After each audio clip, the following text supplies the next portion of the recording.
Where you assess good is when we come out with one more point than they did. So if we had returns and we didn't end up in the end zone, then at the end of the day, it's not good enough. So all of our units and all of our kids understand that, and they understand no matter what, throughout the course of the game, there's 170, 180, I don't know how many plays there were in that game, and we were one play away. So we've got to find where that one play comes, and we got to evaluate every single one of those and find a way to be better in each area. Give them all the credit in the world. They played a great game. They ended up the winner. They played better than us on that particular Saturday. So they did an excellent job. They made some adjustments. We made some adjustments. We had some opportunities. Sometimes you're an ankle or a guy slipping off of a block away from popping a big return. Unfortunately, it didn't happen for us in this particular game. Tired of winning the tailgate but losing the games? We can't help that. But we can tell you what the hell is up with each team and what's going on across sunny San Marcos. Texas State fans, get on your feet. You're listening to Squarin Around with Jakob Rodriguez and Andrew Zimmel. What's up, everybody? Welcome to Squarin Around. Let me get something off my fucking chest, man. Jeez. Yeah. I'm not hot. So, all right. Didn't just like every Texas State sycophant, I lost my fucking mind on Saturday. And it's kind of like carried itself with me. Like, I don't, like people say, like, act like you've been here before. We have been here before. We've lost to UTSA 4 other times. I don't know why this one meant so much to me. But because you had hope. I guess I did have hope. Yeah. And we could have won. Like, Brian Holloway said it himself. Like, the team that beat us is ourselves, Like, I would say we beat ourselves. How? We just didn't do the simple things right that we normally do. Hats off to UTSA. They're a good team. It was a dogfight, but I would say that there were things that we could have did that would have made the game a lot fall in our favor. They didn't play good football at all. I tell people all the time, the worst thing for a sports fan to have is hope. Hope is the absolute worst thing for a sports fan to have. You had hope. I had hope. The difference between us is that I control my emotions a little bit better than I think some of the people in this fan base, which is completely fair. I mean, I have lived and died with this team as hard as anybody else. The thing that doesn't get to me that got to a lot of other people and got to you, and I have a bunch of questions about that, was UTSA's trash talk. I've had so many people online for the past 10 years of my existence shit talk me online. So I'm kind of, I'm not saying I'm too big for it at this point, but I'm callous to it. It does not bother me as much. So when you saw the UTSA shirt from our friends from Alamo Audible or whatever, when you saw that 5-0 shirt, what triggered you to be like, yeah, I got to go after these people on Twitter? Yeah, that was the straw that broke the camel's back. Maybe it's sleep deprivation from being a producer in the TV news world. Maybe it was just a constant fucking... Yeah, I know. I have a full-time job. Is that the reason? But maybe it's that. Maybe it's just the constant pressure we surround ourselves with. Maybe it's just me getting too close to the case as the best investigator in the world. But something happened and I just lost my mind. So I had like a mini thread on like, go fuck yourselves. I hate this shirt. You're a loser. Basically is what I told them without using those words. At the end of the day, the shirt that matters most is bowl champion shirts that Texas State will be buying at the end of the season. That's the shirt that matters the most. So if they want to say we're 5-0, that's fine. If our buddy Craven, who said that Frank Harris was the most important quarterback in the state of Texas, wants to say, hey, Frank Harris had a great game. He came back. Jacob, I'm going to be honest with you here. I'm going to take my fandom to the side. Frank Harris is the most important quarterback in the state of Texas for his team. Because when he went out, for his team, wow, that what a caveat for his team. Yeah, no, well, and I think that's what makes him the most important. I think if Quinn Ewers goes down tomorrow, that there's another guy who can step up, and I finally get that there is not another guy that can step up at UTSA. There's not the next guy. So when he went down, I know I personally, you hate to root for injuries, you don't want to see injuries. When he went down, I was like, we're gonna win. Like if Frank Harris isn't on the field, Texas State has a real good shot here to win this game. And we started to, actually, too, we started to, defense warmed that guy from Sherryland Pioneer, Eddie Lee Marburger. Shout out to the guys from the Valley, but it wasn't looking good, buddy. Exactly. So I'm saying this is that I don't root for Frank Harris. I'm not going to root for UTSA for the rest of the season. I hope they lose every game from here on out. Yeah, I hope they pay the Army $200,000 to get that L this week. So he gained my respect. I coming into the game, my respect level was like really low. Now I have a lot more respect for the guy. So I'm happy. I'm happy that he has had a good career at UTSA. I'm happy that he was able to play, because if we would have beat him or beat UTSA without him, it would have meant a lot less. For our wonderful viewers at home, this is the shirt, and then when I edit this podcast, I'm going to superimpose a trash can on it. It won't even focus. It's not working for you, but that's fine. Yeah, whatever. It's not working, but we'll throw the shirt up on right here. Boom, there it is. You see it? You can kind of see it. Anyway, it'll be a trash can, so it won't matter. But that's why I'm also wearing orange and blue. I think I had to introduce that fact too, because I made a bet with freaking Marvin Hurst at Ken's 5 that Texas State would lose. So I'm here with the lovely Mr. Marvin Hurst. Marvin, you're supporting UTSA Roadrunners. Everybody knows I'm a Bobcat, the loudest, proudest Bobcat in this newsroom. We do have a bet going for this game, right? What's my side of the bet? What do we do if UTSA wins? Your side of the bet is you just lose. That's it, right? Yeah, pretty much. Well, no, remember I have to wear UTSA colors. Oh, okay. So the terms of the bet are this. If Jakob loses, then he has to dress in UTSA gear for his production. And at every commercial break, every little break, he has to make the Roadrunner sound. I'm not going to do it right now. You don't get a free one on me. And if I win, Marvin has to do a promo for me telling me how great I am. Right? I have to admit you're wrong. I mean, I was wrong. I'll take it. Sad face. They would not lose. That UTSA would lose. Yeah, that Texas State would win and UTSA would win. Well, let's do some silver lining, because coming out of the Baylor game, we felt really good. Coming into the UTSA game, it was really high. I want to take that momentum for this first home game against Jackson State. I want to have all of the pros. So come on. First podcast back. Let's do the pros. What are some pros that you saw on Saturday? The pro was I finally got like a stinker out of my system. That felt very like college vibe, very like 2-10 writing vibes, very like 4-8 in the press box still, very fun vibes.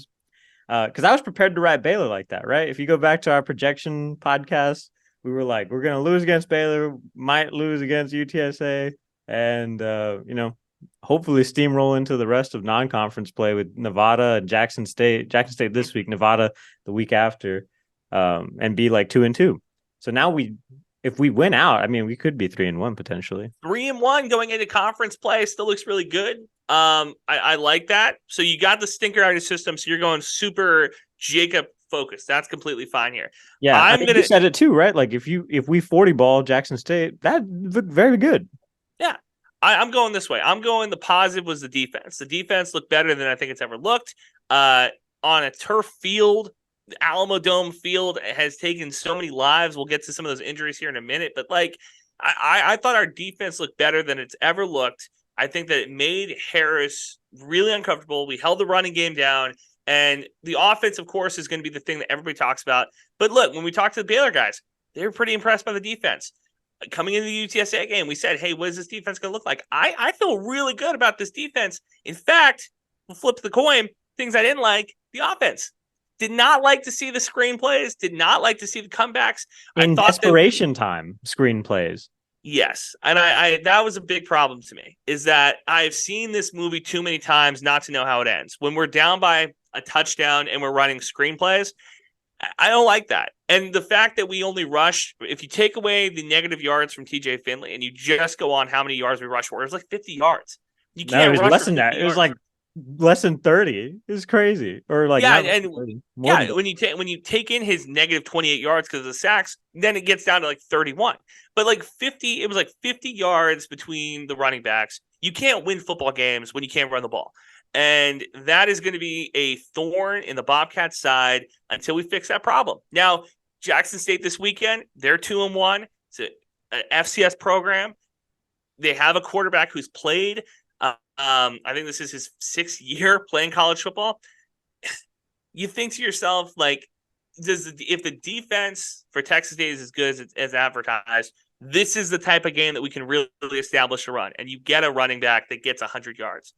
So I don't know. That's my negatives. My negatives was the running game. The offense looked kind of so-so, especially in the fourth quarter against UTSA. Now Craven tells me it's because UTSA just has more dudes. That they're a deeper team, and that a year from now, when Kinney has 2 years of recruiting, that we'll have dudes like that too, and it won't be fourth quarter meltdowns anymore. Now, I don't know if that's the case, but that's where we're at with it. Well, so here's my thing. Like, it really wasn't a fourth quarter meltdown. They played like shit the whole game. Like, like on offense. Yeah, on offense, like TJ looked like ass. Like, I'm sorry to say it, buddies, but we did not look great the entire game until Frank Harris left the game, and then it was reported that he got an X-ray and 2 shots. Like, not good. Also for his health, not good. I've had an X-ray before, Jacob. I don't know if you have. Those are not quick. Like. So I'm kind of dubious about an X-ray. Yeah. I think the shots for sure. I think that's for sure a possibility. I'm not talking about Cuervo. I'm saying I don't know. I don't trust the fact that he had an X-ray, but that's just me. Whatever. Drops. This is where you can go off. Yeah. Talk about the drop. I said it week 1. I said it week 2. It is ass, man. Like, what the hell is going on? I mean, we found Drew Donnelly. Fantastic. Joey Hobart didn't exist in that game, basically. And Ashton Hawkins had a couple of drops. Who else? Oh, everybody in the entire world will remember Cole Wilson going down at the 5 and us not being able to punch it in. That's a failure of the offense that didn't happen in the fourth quarter. I mean, if you dissect this game, it's really like the fourth quarter meant like next to nothing because they didn't even play the last 4 minutes of that game. They just sat on the ball. Yeah. Well, yeah, that's fair.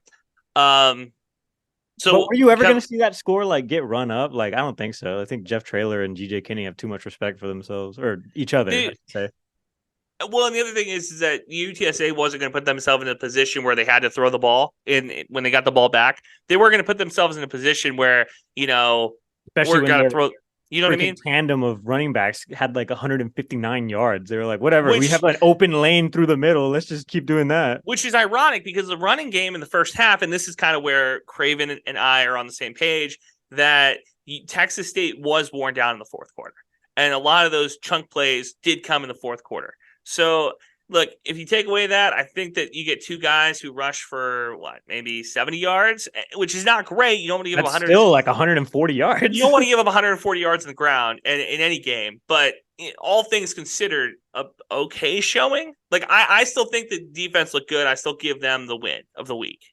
Yeah, no, they definitely look good. I was talking to my dad about this too. I was like, well, I think we saw like the amount of depth we had on defense. Like which is not that much. We did keep pace with them, which I don't know if that's like a better thing for us or a worse thing for UTSA because they should have been able, I've been hearing about this rivalry, #NotRivalry thing all week, and we did pretty well. I want to finish this part of the podcast by saying this. Texas State fans who post the all-time record, I know we have our buddy Kef, he posted the all-time record. Colton told us the all-time record. I think you've mentioned the all-time record between all sports, and it does not matter to me. Maybe you can convince me here. I love my women's basketball team. I'm a ride or die for the women's basketball team. You know how much I support the women's athletic program at Texas State, just across the board. I'm a #ally. I don't care when you show me the all-time record, what baseball and basketball does when we're A in football season and B in a football state. If this was Maine, okay. You know what I mean? If we're living in like California, sure. But it's Texas. It's football country. We just lost a heartbreaker at the Alamo Dome. I don't give a shit. I don't care. The all-time record does not matter to me. The 5-0 or 0-5 in our case, that's what matters. That's the stat that matters. Yeah, I guess so. I don't know. This is still a rivalry. I don't know why people are no, like, it is. We're too good for that. I think that's really what kind of got to me because people were like, you guys are you're falling right into the bear trap. It's just a trap. Like they know it's a rivalry. Otherwise they wouldn't even care. Right. I do not have a rivalry with the haters on Twitter. I don't have a rivalry with the guy, what is his name? Rev on Twitter because I don't comment back. You know what I mean? It's not a rivalry. like that's the thing. Like that one is a rivalry. Let's be honest. For Texas State, Rev, shout out to you, man. I love seeing you in my mentions all the time. I like that you are as passionate as you are. Shout out to you. But like the thing is that like it's clearly a rivalry because they care about us. That's the deal. You know what I mean? That's what it is. So don't fall into that trap. Not a rivalry. Just relax. Just relax. It's a liberal life. Yeah. It's a Fauci falsehood. It has to be a rivalry because they play us so hard in all the other sports that they don't win at, like baseball half the time, women's basketball, their program is dog shit. They literally gutted everything. They had like one guy stay from last class, so don't expect them to be good at all on the floor. If they had gotten TAMU-CC's, I don't know what that guy's name is now, but that guy who took the Islanders to the damn tourney twice, I was campaigning for him to go to UTSA. That guy is ridiculous, man. And they should have recruited him better. Because now they're not going to... I don't know what they're going to do next year, but whatever. But yeah, it has to be a rivalry. Our schools are contracted to play 8 more times. And that's the other thing. But that's not a rivalry. Whatever. It's a rivalry for the recruits. It's a rivalry for the fan bases. It's clearly a rivalry. And the last little nugget, and then we can move on. The last little nugget. GJ Kinney. Don Corn, you know who I'm talking to, the athletic department. Kelly, you get it too. You see how pissed off we are about this loss? You see how angry the fan base is about this loss? That's the expectations we have, and I hope that going forward, that is something that every football coach and player knows. That go 1-11, beat UTSA, it's a good season. You know what I mean? Like, just beat UTSA. That's all we're asking for here. Now, UTSA is in the rearview mirror. We focus on the next thing, and that is a bowl win. That is the next thing. Not a bowl appearance, a bowl win. That's what we want. I did wish this had come, like, towards the end of non-conference, because to be going through these emotions and only playing 2 games is such a high and low experience for this fan base, right? Like, you're on top of the world. You're like, TJ Finley's going to win a Heisman. And then the next week, you're like, we should dissolve our football team. 16 for 30 was rough. 16-4-30 was rough. Seeing it in person was even rougher, man. I will say, I was an Alamo Dome hater before that game. And then, I went to the tailgate, walked around, and I posted a couple videos from the tailgate. After that, I walked back to my car in the blazing sun, got dressed for the game, walked back to the game, checked in. Security was like, hey, leave your bags here. You have to walk all the way half a mile around the Alamo Dome to get your press pass, then walk back. In the midst of that, I saw Brian London, so that was a nice experience. But all told, I probably walked like 6 miles in the heat because of the freaking security guards. And I can't tell you how glad I was to be in AC. So that was nice, at least. Yeah, no, I'm still a hater of the Dome. It sucks. It's definitely like an old ass building. Like if you go into the bathrooms, like it's like, what the hell's going on here? Granted, Bobcat Stadium has troughs, but still. I like the troughs. At least it's ours, right? Yeah, I like the troughs. That's my hot take. So yeah, I mean, look, let's move on to Jackson State. Home game. Are you going to be there? TBD right now for factors I cannot control, but we'll see. Yeah. Okay. Hopefully, maybe. What do you think the odds of like that place selling out is? Not selling out, but like having a good crowd. That's the other thing, I guess, from this game is that like we lost one game and everybody's like, that's it. That's the whole season. And I'm like, what the hell? We got like, I mean, for you, I got to rent like 7 more of these games. This sucks. Like, what do you mean? No, they did a really good job of getting the excitement after the Baylor win for UTSA. I think that this week, as we're recording at the midway point, they could have done a little bit better job of like being engaged. And maybe things are different because you're in San Antonio. I'm in the like snowy north. So I don't know what's going on in San Marcos. Even before Baylor, they announced like several things like at Zelix in that like little street area. They're going to have this whole block party and Zelix is like their official like I've seen the block party. They've announced like several things like leading up to this that like they don't really need this week. I guess they could like just keep retweeting. But I think that they should. Like, fan engagement like supremely down before this home opener, which is not good. Yeah, exactly. And that's kind of what I'm like. I understand a win against UTSA, that place will be rocking for the home opener. You can't solve that now. You know what I mean? You can't solve that on Sunday. Where do we go from here? So going from here, I think that they should have done a little bit more tweeting. But that's a problem that I think is going to correct itself as the season continues. Because well, it's also like, have we ever played Jackson State before? I don't really know what to expect. Apparently, they have like an amazing band. You know, they got the HBCU, the sonic boom of the South. nah. That's what my boy Marvin Hurst wants to go out to see.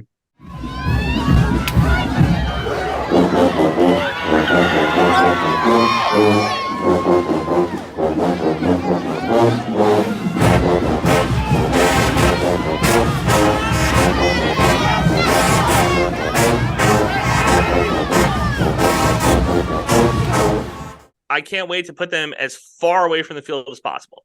I need them in the nosebleeds all the way away. Did we play that game? Like, is it even because when we were covering this team, right? They were losing all those fucking games. It really didn't matter if you had the other band there because, like, it was quiet. The other team still had a chance. Yeah. It was definitely quiet. And I was in the press box a lot of time, and I would send videos, panoramic photos to friends of the stadium, like 5 minutes before kickoff or 5 minutes into the first quarter, and be like, where is everybody? Now, it always starts off relatively strong, right? It does, kind of. No, it doesn't. I mean, you haven't been to a game over there in like no, it hasn't. No, well, stop it. Yeah, you haven't. It's true. It hasn't been. It's never been like there's 20,000 people in the stadium, and in the first quarter, people were. Oh yeah, I've never seen that before. That's what I'm saying. So, with like, mine own eyes.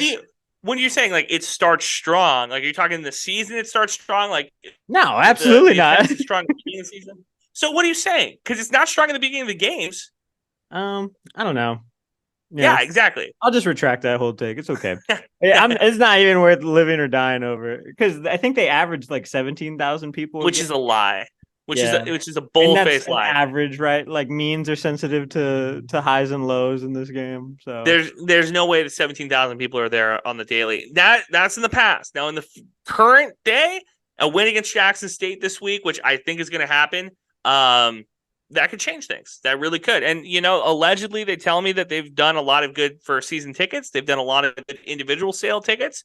Our friends, I've told them, our guys in Austin, hey, come down for a Texas State game. So I'm hoping that maybe they swing by for a homecoming or something like that. So, maybe we have a better turnout from this point on. But, I think they could have done a better job this week of promoting the game.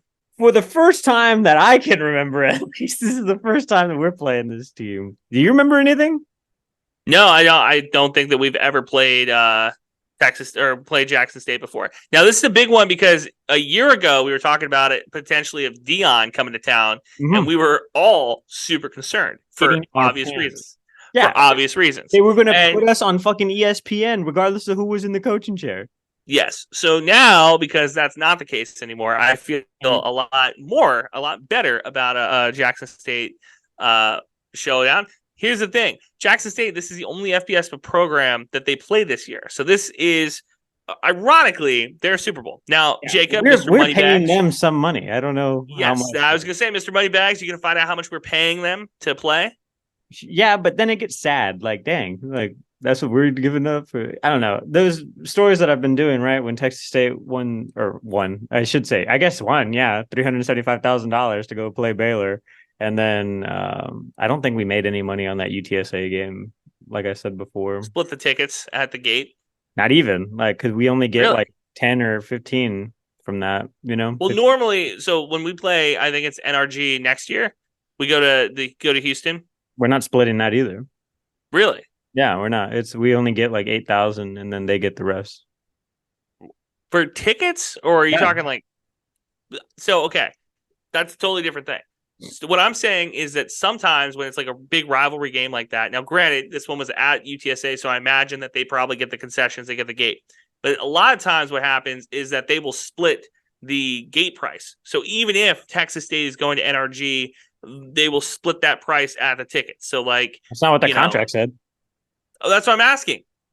Yeah, I tweeted about it. That's what I'm telling you. It's what's happening. So we only get $8,000. Well, we get 8,000 tickets that are being sold for Texas State's allotment. Like whatever Texas State is selling for that game, we get 100% of those tickets. And then so what about the other? Okay, so 8,000. What is the other? Well, Sam Houston is the home team for that one. So they get it. 40,000 people go to the And stadium. they also get the revenue based on like streaming the game and shit like that. 40,000 people go to that game. They're getting $32,000 worth of tickets. Which or is 32,000 tickets. Let me look at my price. Yeah, we get $500,000 to show up, and then we get $2,000 to sell, and then Sam Houston gets everything else, basically. There you go. Yeah, which makes sense. So are they renting the stadium? Yeah. Yeah, Sam is renting it out. And then that's why. Remember Colton was mad because Sam was designated as the home team? And I was like, well, yeah. I mean, they have Houston in their name, right? Doesn't that make a little bit more sense than us geographically being like, this is our home stadium, NRG? But Sam Houston State isn't like anywhere near Houston. It's closer than not, right? Okay, whatever. Yeah, I mean, I couldn't point it out on a map to you. I guess you just look for big Sam Houston, right? The actual big Sam Houston statue, and you're like, there it is. It's in Huntsville. Huntsville, yeah. Yeah. Still don't know where that is. So I guess there's a lot of proud journalists that come out of Sam Houston State, and I'm like, never heard of you guys. And then they go, that is surprising to me. Maybe I did not know give it to that orange team as our rivalry. I did not know that Sam Houston State had a good journalism. I didn't know Sam Houston State had a good journalism program. That's news to me. Yeah, they have a bunch of journalists that come out of there. I knew teachers. I knew a lot of teachers from Sam Houston State. I did not know a lot of the teacher rivalry, the classroom, the food fight. Honestly, no. I mean, how many teachers around the state of Texas, Texas State, and then across the hall teaching math as a Sam Houston State teacher? Probably a lot. I imagine there's a lot.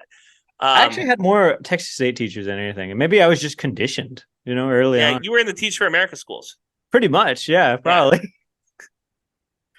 Dude, that's why I don't know my multiplication tables. I was in Laredo. That's rough.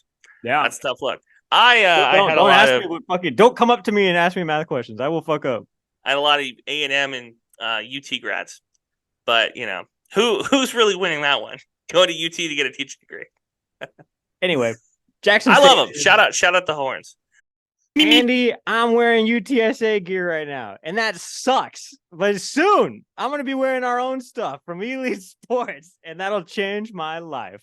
I am so excited. I was talking to my mom. I was on the phone with her when you sent me the text that Elite Sports has our Squaring Around merch. And I told her, guess what, Mom? I know what I'm getting you for Christmas. It's going to be a Squaring Around hat. I'm so pumped.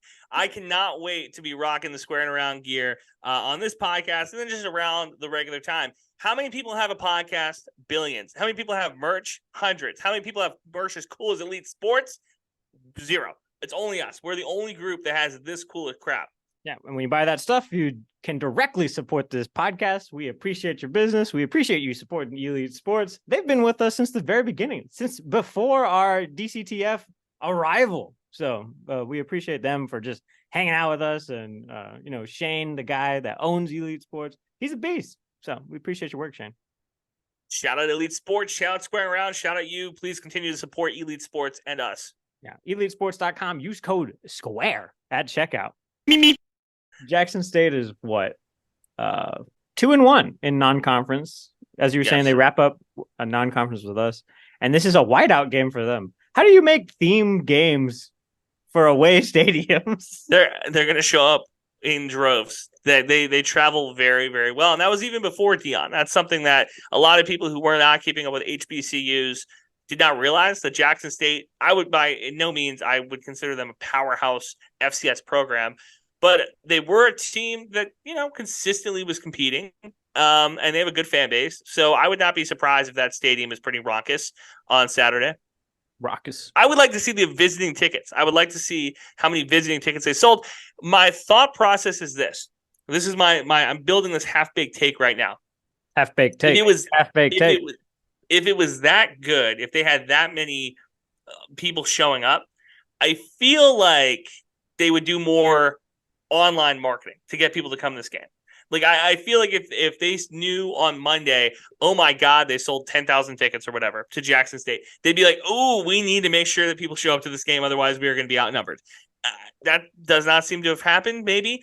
And if it is the case that we're watching the game on ESPN Plus and there are 2-1 Jackson State fans and Texas State fans, then we will have a conversation next week and be like, well, what the hell were we doing when it came to marketing this game? But it's the first home game. TJ Finley has clearly established himself as a quarterback. Ironically enough, and I want to get your thoughts on this because we were both wrong. Malik Hornsby is not getting any playing time. But ironically enough, we have a quarterback and people want another one. They want to find out what Hornsby looks like. I think even with the 16-30 game where no receiver had over 100 yards receiving, even with that, even with TJ Finley looking lost at some points in the second half and getting really rattled and not being able to really move in the pocket, I still would rather have him than see what Malik Hornsby has. Now, in a game against Jackson State, maybe it gets out of hand. Maybe Texas State like really gets a big lead and we play other guys in the fourth quarter. At that point, I'd be okay with it. I do not want to see Malik Hornsby in a game that is close just because we want to switch quarterbacks midstream. Do not do that. TJ Finley is too good of a quarterback to have his confidence rattled by Kenny or any other coach, Leftwich in the same breath here, to try to rattle him. Do not switch quarterbacks. I know the Texas State fan base on Twitter wants that. Don't do it. Bad idea. Yeah, I like how they've been playing this 2 quarterback system. Kind of, it's not 2 quarterbacks. They have it. They have a single quarterback, and they've been just being like, "Hey, this is our guy right now." Okay, and because like in Baylor, right, when we had that 3 and out, I was like, "We're gonna see 2 quarterbacks." I even texted you that, like, we're definitely gonna see 2 quarterbacks today, and it never happened. And UTSA, same thing. I was like, "Oh, this might get ugly fast." We were shut out in the first, like most of the first quarter, right? And then we put up a field goal, and then we tied it with a touchdown of our own. And then we were like, okay, I think TJ's going to be fine. But Malik did actually almost play at the UTSA game. He was suited up. He had his helmet on. He was ready to go in. And then they just didn't do it. And so DJ talks about that a little bit. But would you argue that most quarterbacks are like that? Where no, like you have your head. Most backup quarterbacks aren't suited up. I mean, no, like you don't have your helmet on most of the time, and you're not throwing passes, getting warmed up, ready to go. I'm not putting a lot of stock into that. No, I mean, unless you think you're going to go in. I mean, UTSA's all of their guys were ready to go in at any point because they were like, Frank Harris's knee is hanging on by a thread. Yeah, that's my thing. Like, I maybe Malik wanted to stay ready. You stay ready so you don't have to get ready, right? Quote of the podcast. No, but GJ said he almost put him in. That's what I'm saying. He almost put him in. Yeah. We were going to put him out there and let him. We had a couple plays dialed up for him and just decided to change our mind on that. Okay. Yeah. I don't. I don't know. We almost saw it. It almost happened, but they didn't hit the panic button, which I think is good, right? Because I'm at home like like press A, get out of the game, reset it, so it goes back to 0. Totally. No, and look, at the end of the day, I think Finley has looked really good. There's, he did the interview this last week with another Sun Belt podcast, and he looks really poised. I don't know how much of that you watched, Jacob, today, but he looks like I'm not going to say NFL quarterback, but he damn sure looks better than most Sun Belt quarterbacks when it just comes to talking to the media and poise. 16 for 30 is going to be something that I'm going to think back about for probably the next couple months because I think that a couple of those wide receiver drops, and we're talking about a completely different outcome to that UTSA game. This week, there was so many right there at the end zone. I mean, Joey Hobart had one, right? Cole Wilson almost had one too. I mean, it's a failure on that offense to not punch it in though from within 5, right? It's fucking ridiculous. It's imperative this week that they start strong and they finish strong. Imperative because Jackson State should be a win. Nevada, we just talked about it a little while ago. Worst team in college football, considered by some. 3-1 going into that first Sun Belt game could be big. And then you look at the rest of the Sun Belt Conference. I think South Alabama I think Troy is playing like Southern Miss this week. Like Tulane, for whatever reason, continues to play Sun Belt teams. Like there's going to be a time where Texas State comes. Let me say this. There's a chance that Texas State comes into Sun Belt play with the best record in the Sun Belt West. That's hard to believe, but there's a chance that happens. And then how do you take that momentum and continue it through conference play? So how do you go from beating us to being the worst team in college football, Nevada? What's up with that? because they beat the We dog shit were out of the us worst last team year. in college football last year. When we Yeah. lost to Nevada, we were the worst team in college football because we did not have a quarterback. We did not have a coach that had confidence. We did not have a defensive coordinator that had confidence. And the writing was on the wall that the end of this Spavital era was here. We were the worst team in college football when we lost to Nevada. Nevada then beat us and then did not win another game the rest of the season. They took the mantle in that game and said, here's the baton. We're now the worst team. We're going to suck the rest of the year. So that's why. It's interesting getting to do what we do because like being on the Republic of Football specifically, because like I've gotten to listen to all these guys just talk about football, basically ball, sports, whatever. But like seeing like how they're digesting the rest of the league, right? Like A&M and Baylor are in hell right now, and it's only been like 2 games in, and like they're already looking at the best offensive coordinators and stuff for to see who's going to take over. They're trying to figure out how to pin Jimbo for something. Yeah. And then like us, like we've lost the same amount of games as those guys in week 2 headed into week 3. And it's like we still like have glimmers of hope. So it's like, at what point do you lose faith from your fans? And at what point does like your team lose faith in you, you know? Well, to be fair, I think A&M fans coming into this year were not like the highest on Jimbo. And I think that talking to the Baylor guys, they were not the highest on their coach either. But you listen to the rest of the Republic of Football. You do a much better job than I do of tapping into those. Yeah, well, I edit one of those shows, the Aggie War Pod. So yeah. Would you say that our podcast is more or less optimistic than those? We definitely started off very not optimistic. I think very recently we've turned around and been like, we're gonna be all right. Okay. Yeah. But I also don't think like, we're not really going after people either. We invite people on our shows and have good conversations with them, which is why like that interview that TJ did, like he's not going up against like guys who are going to try and do like gotcha journalism or anything, it's just basically like, tell us how good you are and why, and versus like what we do, which is kind of like, haha, you're here with us now. Let's make jokes and have fun, We tricked you into coming on, but okay. Anyway, yeah. I just was curious because we have a good time. I think it's a little different. The rep that we were getting, and correct us if we're wrong here, was that we were kind of negative. And I try not to be negative. I try to be a positive guy. But a lot of people were giving us the negative rep, saying that, hey, you have like the Baylor guys, for example, Craven, for example, Ish a little bit too. All of them were kind of like, you guys are really negative about this team. And now they're finally coming around. Oh, I see. Texas State is exactly what we thought it was. Yeah. I'm getting all those takes too, right? Because now we're like 1-1, but we still have fucking, 10 weeks to go? 10 more weeks. And I said after the Baylor win 7-5, we are now a 7-5 podcast. Go 7-5, go to the Texas Bowl, beat UTSA. There it is, easy. There's probably a lot of factors that factor into like how you feel week to week during college football, right? For us, it's our fantasy team. It's our actual NFL teams doing well or bad too. So if you had like a horrible string of weeks, you lose in fantasy, your team loses, and then your college team loses. You're on the brink. You're 0-5 this week. I'm going to have to send this tweet out right now.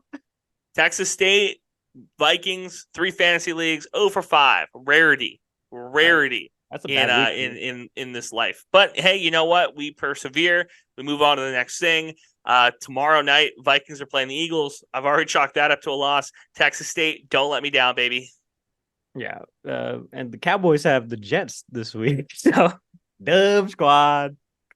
But anyway, all my bets this week also fucking failed because I'm just a moron.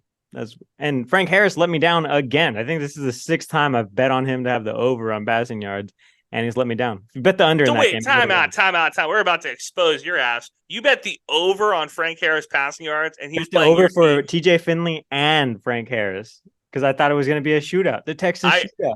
I shootout on I-35. I need you to repent for your sins. You bet the over on Harris yards. Yeah, Harris and TJ. What type of No.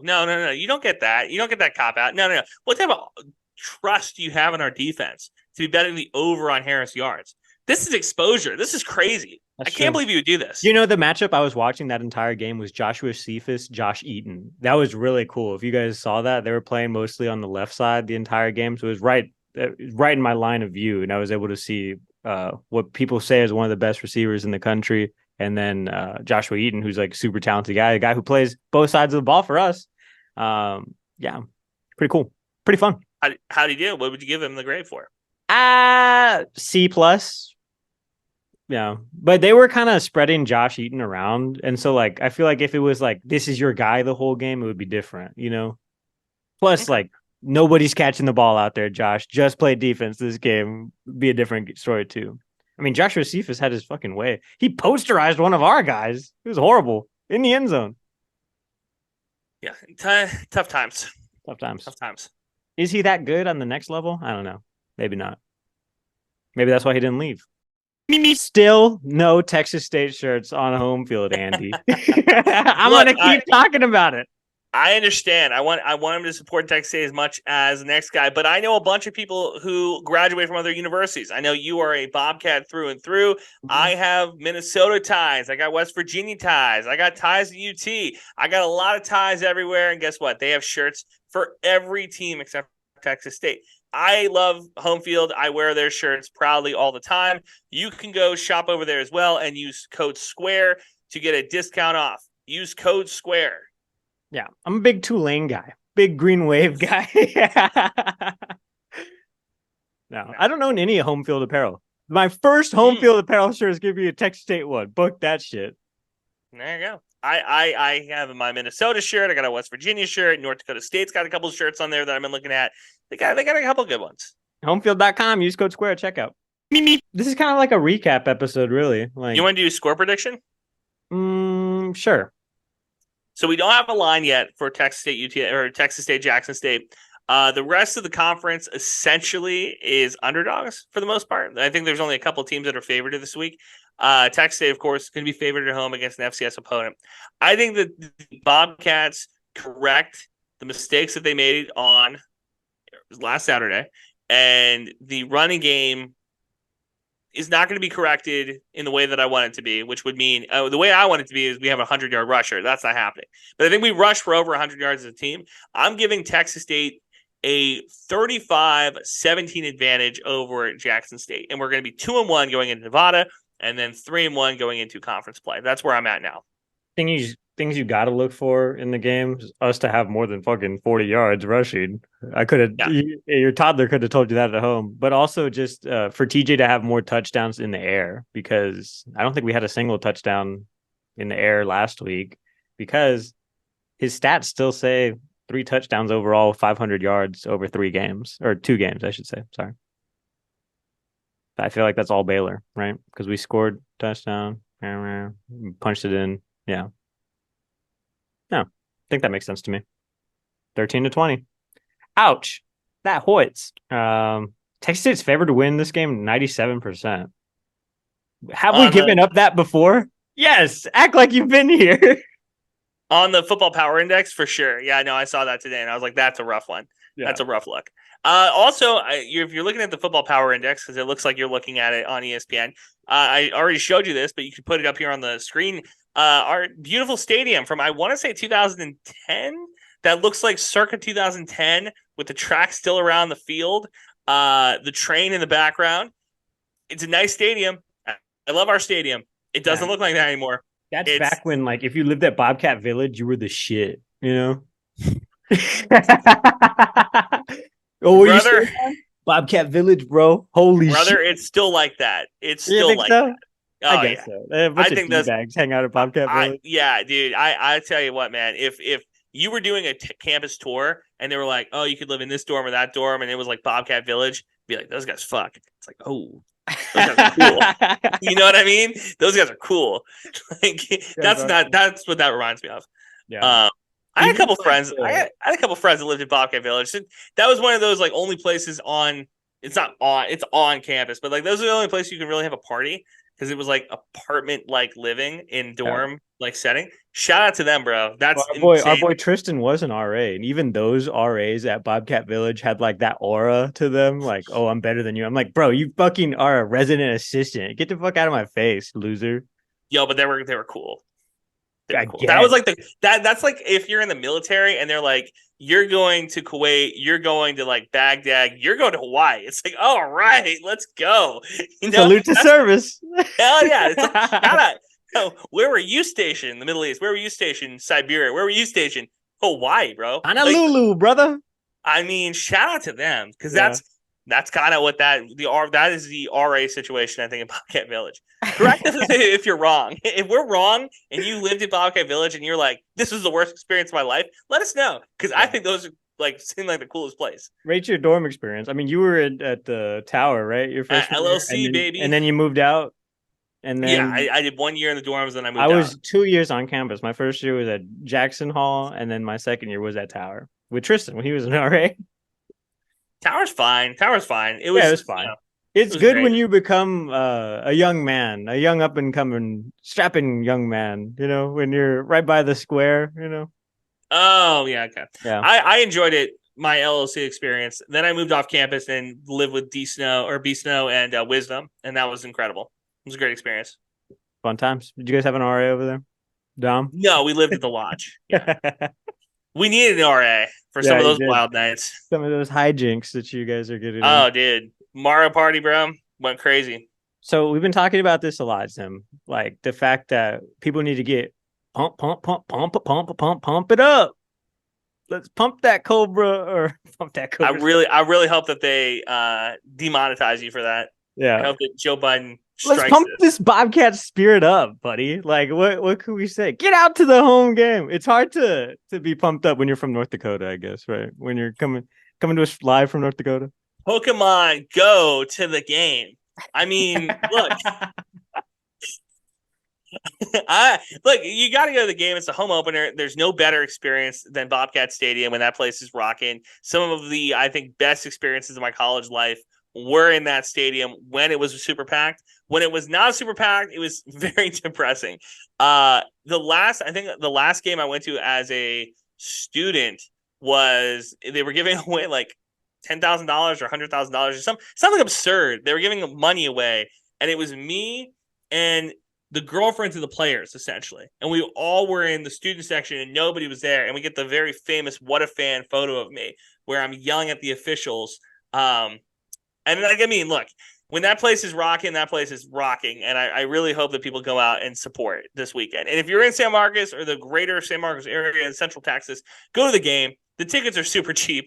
I think I saw them for like at most $15 in some places. Yeah. Like, yeah, dude, go to the game. Like, there's no better experience than the Bobcat Stadium. And it's going to be hot, but it's not going to be like 1,000 degrees hot, you know? So I would go. If I was there, I would go. Yeah. My dad actually invited you to the game that we're going to. I usually give myself one game to kind of fuck off with my family, or not my family, but usually certain individuals who I can't name for tax identity reasons. But I just get kind of one game to fuck off and hang out, and it's nice to break up the monotony of that. So this time I'll be with my family, and we're going to the Georgia Southern game. Ooh, that'll be a fun one for you. Yeah, and I think that week we'll have McLean on, so you can talk Georgia Southern. Considering that Southern is supposed to be like one of the worst teams in the conference, apparently they're supposed to be good. I don't know, like it's week 2, right? Everybody's that. Is McLean telling you that? $50 one way, the other $50 the other way. Who's telling you that they're going to be good? Is it McLean telling you they're going to be good? Everybody's telling me they're going to be good. But I don't believe everybody. No, they're not going to be good. I thought they were going to be good at the beginning of the year. I watched them 2 weeks. They're not going to be good. If you want to listen, here's the other thing. So this is going to come out at a later date. Mm-hmm. People are going to miss this. Sunbelt Fun Friday on a Wednesday every week at 8 p.m. on Twitter Spaces. Our guy Scott Watkins does it. Friend of the podcast. It's going to be great. You're not going to miss out on that because I do Texas State propaganda, essentially. I cut propaganda for him. I've been meaning to tap into one of those. I just don't. Yeah, that's fine. I don't take it personally. Do you like it? Yeah, I enjoy it. There's one guy. What is the discourse with you guys? Do you still get pushed around in like the Sunbelt talking space, or is it? I get pushed around. Is that the question? Yes, is the question. No, I've not been pushed around in any talking space since I was like 4. There's one guy who drives me absolutely up the wall, and if you tune in, you'll figure out who it is. Because the guy drives me crazy. And last week he was really wrong, and this week I'm going to rub his face in it. That's good. Maybe I'll tune in this week on Wednesday. Yeah. On X. Wednesdays on X. You guys are like Tucker Carlson. Pretty much. Do you have to be verified to do that now? Like a space or no? Could you do that before? Yeah. You can. I Mm-hmm. don't know what I've hosted Texas State Space before from this experience with Elon Musk. You know, what have we lost? Civil discourse. What have we gained? Another pipeline to the alt-right. That's what we gained. Have we though? I don't know. Yes. I like those context notes. They're kind of fun. But the people who write the community notes are the most like fucking loser people I've ever. The way that they use the English language in the community notes is so stupid. As a former professional journalist, I would I don't know. You'd agree? I don't know. This is a deep tease for us. We just wrapped up our Sunbelt Conference basketball previews for Dave Campbell, so be looking on that for shelves and online space. Buy the magazine. Yeah, buy the magazine. Keep making independent journalism happen over here. Our boy. Oh, this is the last thing. Yeah. If we're giving shout outs, is this the shout out version of the pod? Yeah, sure. This is our outro where we're just talking over a beat. All right. Creators of color. Okay. Spotlighting, empowering sports creative ages 21 through 33 who identify as Black, Latinx, Asian, and people of color. Okay. Mm-hmm. So they did Engagement Academy of Sports Entertaining recognizes you for delivering brand-defining work and helping diversity. Congratulations to cohort 3. Okay. Our guy Ish Johnson got in that. It's a very pristine group. It's very prestigious. Shout out to him. Salute to Ish. Our guy Ish does a ton at Dave Campbell's. He's been doing a ton for the past couple of years. And he's our lone Bobcat in the national media space that defends Texas State. So shout out to him. He had a great, I wrote the UTSA recap, like for the game side. He wrote such a great piece just about the rivalry, hashtag not rivalry. Yes. And it was amazing. In college football. Great writing. He talked to a bunch of UTSA people, talked to Texas State people about the rivalry. He is a Texas State person, honestly. So whatever. He could just done that by himself. But he went out to the tailgate and he was there. Checking things out and talking about the rivalry. The phrase I really hate, Zim, little brother. UTSA was founded in 1969. We go back to 1911. 1889 or 99 or whatever it is. 1889. Again, you're triggered. You're all wrapped up in this like age thing. That's not what that means. You can be what's Jake? I don't Paul, think you can be little brother like that. Yes, you can. Well, because we're not even in the same system. They're the nutsack hanging off of the UT system. Jake Paul, little brother's Logan. Logan's the older brother. Jake no shit. They're related. Player. We're not related at all. We're in the same state. No, we're in the same neighborhood. Related. Oh, me and you are from the same state. Are we cousins? Like, what the fuck is that? It's the same neighborhood. So I mean, they little brother us in football. We're not even in the same neighborhood, you and me. What do you mean? I think UTSA little brothers us in football. They're 5-0. I mean, what more do you want? Yeah, I guess. Like if you here's the thing. When you're bringing up like we were founded in 1899 and they're founded in blah, blah, blah. And our student newspaper is older than they are. I'm like, that was another diatribe I went on online. I know, dude. Who fucking cares? Who you cares? See how bad we needed this win, though? Don Coryell. This is what I put my career on the line every time we play these guys. Don, Kelly, GJ, TJ Finley, Hornsby, Texas State football, everybody. Like, this is what matters. This matters to us. Like this is the most important game on the schedule every single year. When we win one game, they're going to be like 5-1. Still doesn't really matter. 5-2 doesn't really matter. This is why that no, that's not like it's not going to be like that. What's going to happen? We're going to get the win, and then that's the first domino to fall. Winning a bowl game this year before them. That's what matters most because then you're just like, hey, here's our championship shirt. What do you have? Your HEB shirt? Cool. Whatever. Yeah. Winning a bowl game matters the most. Texas State needs to be 1-0 this week and then 1-0 next week. Focus on the game at hand. Beat Jackson State at home. Get this home run going. Get this taste out of everybody's mouth. Oh, yeah. Yeah. I agree. Oh, also, other shout out. TJ Finley, expecting twins. I can't shout out to him, dude. I couldn't handle it. I was talking to my coworker today who's got 2 kids. He's talking about like childcare and like ear infections and runny noses. And I was like, I'm so happy. I just go home, take a nap, watch the Simpsons movie, eat some popcorn. I'm chilling. I could not imagine having twins. Shout out to him. Well, what's the timeline? What's 9 months from today? I mean, this is not an exact science, right? But prospectively, well, he already knows the sex, right? It's more than they just did not become pregnant yesterday. Yeah. So they're like what, 2 months, 3 months pregnant at this point. So 6 months from now. Okay. So 6 months. What is that? Where does that put us? Spring game time? No, it puts us like in March. Okay. Yeah, spring game. No, That's March is kind of early for the spring game. Marchish, April. Okay. April-ish is your thing. That's at the point of the podcast where we're talking about track. Yeah. Yep. You got that right.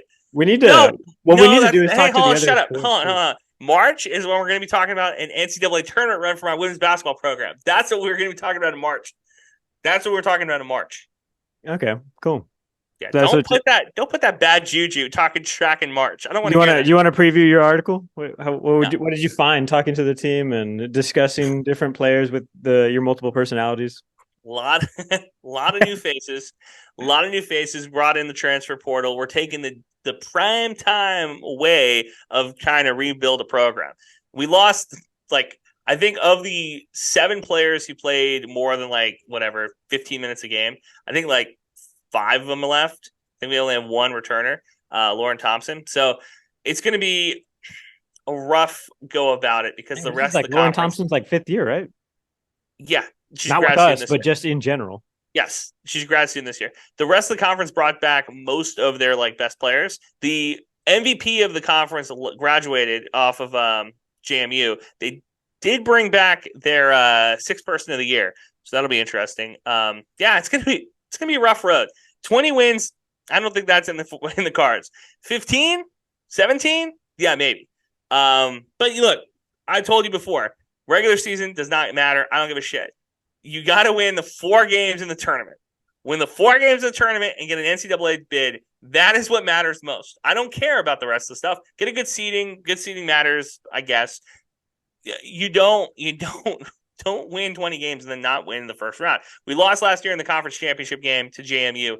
I pray to sweet baby Jesus that does not happen again. I can't deal with another conference championship loss. Yeah. How about you? What about men's basketball to wrap things up? Men's basketball brought in 8 new guys. So you'll see 8 new faces across the board. So I got to talk to Coach Johnson about basically recruiting and different things like that, because the turnaround is crazy. You were talking about it. You saw the women's basketball team in Lubbock when you were out there for a separate thing that you were doing for work. And then you got to talk to them just about whatever, and also recruiting and also stuff.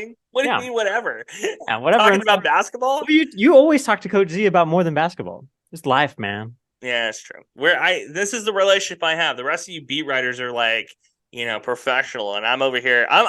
They know what I'm doing. I'm building. I love Coach Johnson. We were talking about FSU and LSU right before we started recording.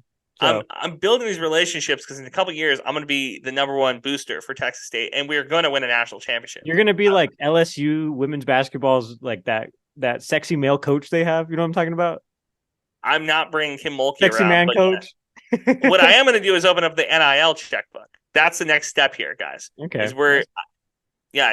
You can support the men's teams. I'll bring a national championship for the women, and we'll come back and talk. One side of the court, Jeff Foster. Other side, Nance Ruslimmel. It's like your name but spelled backwards. I want to be the first donor who gets his name in the rafters. That's what I'm looking forward to. Texas State lost 11 years of experience, 2021 to 2023, or 2022, I should say. And then this year, they're returning basically the amount of experience that they had the year before. They got 2 guys that are going to be very good. Book them now. Colton Benson and Christian Turner. If you see Christian Turner, he's 6'4". He's fucking huge. But yeah, expect big things for them. They also returned 5th-year senior Drew Drennan. So they got a true point. And they got Caden Gum from San Marcos High. So it'll be a cool time. Coach Johnson actually told me this is a new era for his team completely, because this is the first year that no player and no coach on his staff was hired or played under Danny Casper. So literally a new era. It's been long enough. Yeah, I know. It's been 4 years. Yeah. So pretty long time for all that stuff to happen. He got fired or resigned, I should say, in 2020. Yeah, it's been like 3 years. So yeah, it's about damn time that we get those guys out of there. It's about damn time. Yeah. I guess COVID helps. He had COVID year. But yeah. I remember when he recruited Mason Harrell.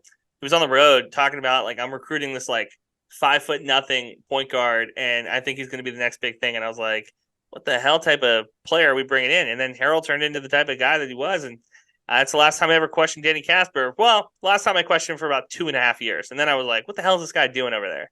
Yeah. What's he building in there? We found out. Thanks for listening to us ramble, everybody. I think that's kind of how Lost podcasts go, don't you? You're just like lamenting over shit and then dealing with your whatever Twitter ramifications you had. I really hope that this does not turn into a weekly segment where you come on and I have to like scold you for dig me out of the dumps. You didn't scold me for anything. Don't tweet at UTSA past like 4 p.m. Like, what are we doing? Yeah, past 4 p.m. Yeah. Hey, go out and support me, man. If you see me in the trenches tweeting on the Squarin Around pod, help me out. Getting down and dirty. I love it. Speaking on that note, follow us on everything. Appreciate the new followers we gained. We got like 10 followers across the board on all of our platforms from this week to last week. So thanks for listening. Thanks for watching. Like, subscribe, comment, keep the conversation going. Who knows when the next time we'll do a mailbag is? Probably soon. Probably soon. Yeah. Sweet. Thanks for listening, everybody. Right? Of course, we're going to watch the tape and we're going to see what teams are doing to help us in the scouting of them. But at the end of the day, it's not about them. It's about execution. And you heard Coach say that just a minute ago. We got to execute. If you execute really well at a high level in all phases of the game, good things are going to happen. But that's on us, and that's not on them. So as far as the ups and downs of that, it's week 1, play an opponent, get the result. Week 2, play an opponent, get the result. And if you make it anything more than that, that's kind of what you're looking for there. If you make it anything more than that, then all of a sudden it's like, well, that one was a rivalry game. Oh, it was a game. There was 60 minutes on the clock. They put the football down, 120 yards in length, 53 and a third in width. Let's go play some football. We ain't got no badges. We don't need no badges. I don't have to show you any stinking badges. Better not come any closer. Thanks for listening. New episodes out every Thursday. Follow the boys on Twitter. Eat 'em up. Eat 'em up.